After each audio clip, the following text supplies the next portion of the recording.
are back on the InfoWars Nightly News, and we covered in the last segment how bioethicists are arguing for the right to steal newborns' blood for the global DNA database.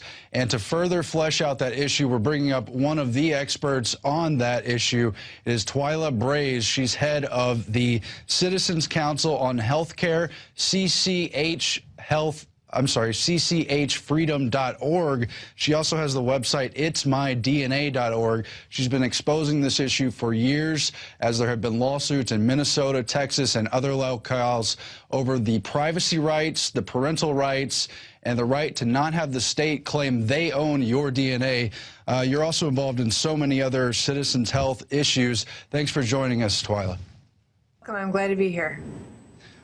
So we've got the latest journal paper here. We've got the latest journal paper here from these bioethicists, and they're really complaining about all these lawsuits, the movements by parents to say, no, you don't have a right to automatically take my child's blood without consent, by the way, and store it in a database, study it, research it, and do whatever kind of testing and screening you're going to do without proper disclosure, without the right process. They don't even have a legal statute, as I understand it. Can you tell us more about this? Yes, every state, every child, well, almost every child, about 98% of the 4.3 million children that are born every year are tested, and it's called newborn screening. It used to be called PKU, and it's when the hospital comes in and they prick the heel of the baby, and they take several drops of blood out of the heel and put them on a special filter paper. Now, what a lot of people don't understand is that that filter paper does not go to the hospital lab for testing. It goes directly to the state health department, and a lot of health departments have decided that this is very valuable information, the DNA of the child, and they are keeping those cards with the special filter paper for the purpose of genetic research and other research in the future. And a lot of parents don't have any idea, first of all, that the screening is even happening. Second of all, that it is actually a genetic testing process that the government is doing. Or third, that it's not the hospital at all. It's the government that's finding out this information about their child, entering it into a database, and then keeping the children's DNA. So that's the process that's going on across the country. It's been going on with the PKU since the mid-60s, but newborn screening really started to advance in 2001 when they added a whole bunch of new conditions in 2002 and 2003, a lot of new conditions beyond the PKU test. And eventually researchers really want to look at the possibility of doing a full genomic scan of every baby at birth, which means their entire genetic profile, part of a government record, as well as perhaps part of a medical record of that child, all without really the parents' knowledge. And in the future, of course, this child grows up to be an adult who didn't know that their entire DNA has been opened up by the state government at birth. It's incredible. And you said it in that statement. Alex has covered it for well over a decade. This has been going on for many decades. People didn't know about it. There was a lot of denials. Finally, because of a lot of lawsuits going on, they had to admit, and they had to, in many cases, institute genetic privacy laws. But tell us what happened once those laws got on the books and how the system tried to get around it. Well, I guess what I would say is we discovered this issue in 2003 just kind of by happenstance here in Minnesota, and we started going after it because we realized that parents had no idea about the screening, and then we discovered the DNA warehouse, and we knew parents had no idea about that. But it took us 8 years to come to the point where we successfully got this to the Minnesota Supreme Court and ruled in favor of the parents. And previous to that, because of our work, Texas had also, actually a Texas reporter had discovered this on her own after listening to what was happening in Minnesota and did several articles, and several lawsuits have been filed down there. And 5.3 million of those special filter cards had to be destroyed in Texas. And the ones here in Minnesota are soon going to be destroyed as a result of winning the case a year ago. So, but now, what you have to understand is this is only 2 states out of 50. Several states, as a result of our efforts, have changed their laws to allow consent or what we call dissent. And the researchers really want it to be dissent, which means that they can use and share and store your child's DNA, the baby's DNA, unless or until the parents actually take action to stop them. They call that opt-out consent, but it's really not consent at all. Consent is what happens when the individual or the parent actually writes on the dotted line that the state can do something. But if they haven't written on the dotted line that the state can do something, the state can do nothing. That's what consent is. You can't do anything without the actual signature. Dissent, which is what the states want, it's what the researchers want. It is where they can do anything that they want unless you take action and write on the dotted line that they can't. And so that's really what's starting to happen around the country as the DNA of children is being looked at as valuable. And this latest report that came out from these bioethicists, really they look at the DNA and they call it a valuable resource. A treasure trove. A treasure trove, a national treasure. And so what they're saying is that your DNA, which is the most personal and private thing about you, actually, a lot of people don't want to know what their own DNA says because they're worried about how it will impact their life. And yet we have researchers and state officials who say that the DNA should be property that is used for the good and for the health of the nation, of other citizens. But that really denies you your right to your most personal property and information that you don't want to know necessarily, and you certainly don't want somebody else to know or be able to use perhaps against you. You know, we have no idea what will happen when everybody, if that would happen, when, you know, state officials, when cost controllers, when politicians realize that they can find out who's going to be expensive and who isn't, or they can find out things like who's really the parent and who isn't. Mm-hmm.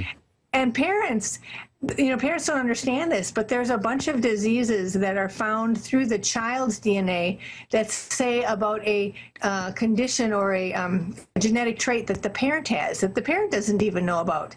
And so there's a lot of things that happen in newborn screening and can be done with the blood that parents aren't thinking about. And parents need to know about and be given their full consent rights, their fully informed consent rights before they move forward. And they need to think about their child, because this child might be just 2 days old when this happens, but 18 years later, they're going to be an adult. And at some point, they're going to realize that their entire genetic code has become public property. We don't think this is a very good idea at all. Well, just to reiterate what you've already said, this is a fundamental civil rights issue. These are our inherent rights as individuals. It's enshrined in the Constitution and the Bill of Rights, and yet they've taken this DNA material without ever telling us. Then when they were caught, they've argued that they have a right to own it and have kind of reluctantly agreed to destroy it in some cases. How do we even know they're living up to that part of the bargain? I tell people that I would be rich for every parent who says exactly that thing to me. Is they say they are going to destroy it, because there are laws here in Minnesota, for instance, which says that the parents can ask for the destruction and the department has to say that they did it. And parents have said to me, but how do I know that they did it? And I can't tell you how many parents have asked that question. So in Texas, they actually took away those 5.3 million in 2.5 semi-truck loads in the dark of the night. One of the agreements with the court was that they wouldn't have to announce when it was happening. Now, we hope to have something different happen here in Minnesota. And in every other state, it really should be part of what happens in the public's eye when they destroy this, so that parents really understand that it really happened and that their child's genetic information has been protected by the virtue of the fact that the state doesn't have it anymore. Now, the bioethicists themselves here are arguing that the greater good, the state's right to research, the scientific community's right to understand the genome, trumps parental rights, it trumps individual rights. But they're part of all kinds of slippery slopes. And yes, there's arguments individually. Is it right to bring a child into the world if you know it has Down syndrome, all these other conditionalities? But overall, they're weighing in on abortion, end-of-life care, rationing of health care. They're talking about artificial insemination, cloning issues. These bioethicists have been arguing that you should be allowed to kill infants up to age 3. I guess if they're deemed unworthy for, the rest of their life. They've been weighing in on putting lithium and other psychotropic drugs into water supplies to control the populations. I don't know if you've seen these articles, but what is this field? What is bioethics really? Well, I have not seen all of those instances that you are talking about, and I don't know that the bioethicists in this particular article have promoted any of that, although I do know that there certainly are some bioethicists who really want, like Peter Singer, for instance, he really believes that a child doesn't have isn't really a person until they're 30 days old, and that they don't have a conscience, and so that it's okay to kill them. And when you hear that sort of thing, you really find it unbelievable. But that has been reported far and wide, what Peter Singer said. And Peter Singer cannot possibly be the only person who's doing this. And he is the chair of a Princeton, I can't remember what it's called, a department or something. And so, here is something from someone from a very well-established university, and yet he is saying these things and has said them. When you think about bioethics, a lot of people think, well, this is a good thing because we're talking about bioethics. But unfortunately, a lot of the bioethicists that are out there are talking about things that are in violation to many people's values of life and individual choice over when it starts and when it ends. And so I think when you start looking into bioethics, you'd like to find something else. You'd like to find people who would maybe support you at the end of life, or support you having a disabled child, support that kind of decision. But all too often we find bioethicists that actually don't. Now, there are those that do, but it's important to understand that bioethics is a little bit about what they think, what their ethics are. And it's all under the rubric of bioethics, but it's awfully amoebic. It's awfully, it can be what they want it to be. Well, my research shows it goes back to eugenics, and it's part of the Brave New World, the kind of stuff we see in films like Gattaca, of the emerging ethical debates in the years to come. But can we tie this in with socialized health care? It's a huge debate, very partisan issue, of course, in America. Everyone has their own opinion. But stuff like taking baby's blood without informed consent at birth, making decisions on who has the right to health care, where is this going? Is it going towards a totally collectivized system where the individual loses most of his rights? Are you talking about the DNA particularly, or just the healthcare reform in general? Just in general, yes. Okay, in general. Well, I think that when we look at healthcare reform, there are so many things in the law that are of deep concern to us, including the fact that health plans, if they don't consider that a doctor is giving quality medicine and they get to determine what that definition is, then that physician can be delisted, can find themselves not being able to access any patient. So that's, and that is just probably like 8 or 10 lines of the bill. There are lots of sections in that bill where it gives the Secretary of Health and Human Services control over what kind of coverage we will have and what kind of care we will have. It requires doctors to report to the federal government about their quality, and it's according to the measures that the federal government determines. And quality often simply means compliance with how the government wants the doctors to do medicine.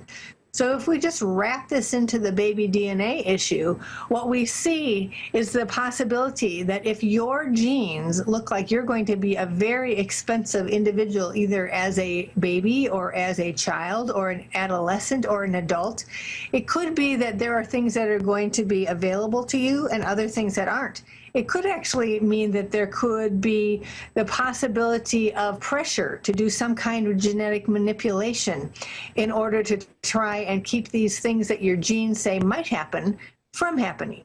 So, when the government gets that much control over doctors and they get that much control over what happens in the exam room and what happens at the bedside, which is what the federal law is going to do, then we look at everything that's taking place in healthcare, including the taking of DNA at birth, with concern, because the whole plan here is to contain costs. And this is not the way to contain costs. The way to contain costs is actually to give people their own money and have catastrophic coverage that's only for catastrophes. And this will bring prices down, and it will put the patient and doctor back in the driver's seat. But that's not where healthcare reform is going. Healthcare reform is taking the patient and the doctor out of the driver's seat and putting the government and a whole cast and crew of bureaucrats into control. Right. In closing, can you tell us about your website and how you're fighting these battles in the days to come? Of course, again, you've been involved in the baby DNA issue since 2003 when you discovered it. You were involved in these lawsuits. And clearly, this paper, to me, tells me the system is not happy with that. They're trying to take back that power. So tell us what people can do, how they can find your website, and how we can spread the word about this issue. Sure, and it just reminds me that there are 2 papers that came out within the last month that talk about the need for consent, not only for screening, but also for the storage and use of DNA. And they haven't got very much coverage compared to this particular paper that asks for the DNA to be available as a public resource. Now, regarding our website, it is www.cchfreedom.org. That's like Citizens Council for Health Freedom, which is what our organization's name is. So cchfreedom.org. And in particular, on the baby DNA issue, we have a special website, itsmydna.org. We also have a weekly publication called the E-News that talks about this issue, healthcare reform, Obama's exchanges, which are the federal takeover centers, which we're trying to stop in every state around the nation. And that's where you can get all the information I think that you will need, and certainly can contact us by phone at 651-646-8935. Twyla Braze at cchfreedom.org and itsmydna.org. Thanks very much for joining us, and I hope people will check out your website. Thanks so much. All right. And that's all for the InfoWars Nightly News. We'll be back again tomorrow, but I want to remind you, prisonplanet.tv, where you can support this broadcast, but also share the wealth of information and knowledge with your friends. You can share the passwords with up to 5 other people. You can also start your own account, fight the InfoWar your way at planetinfowars.com. And, of course, our bold and bad new InfoWars magazine coming to you monthly. You can get yearly subscriptions. You can buy it in bulk. Check it all out at infowars.com. Thanks for watching, and good night.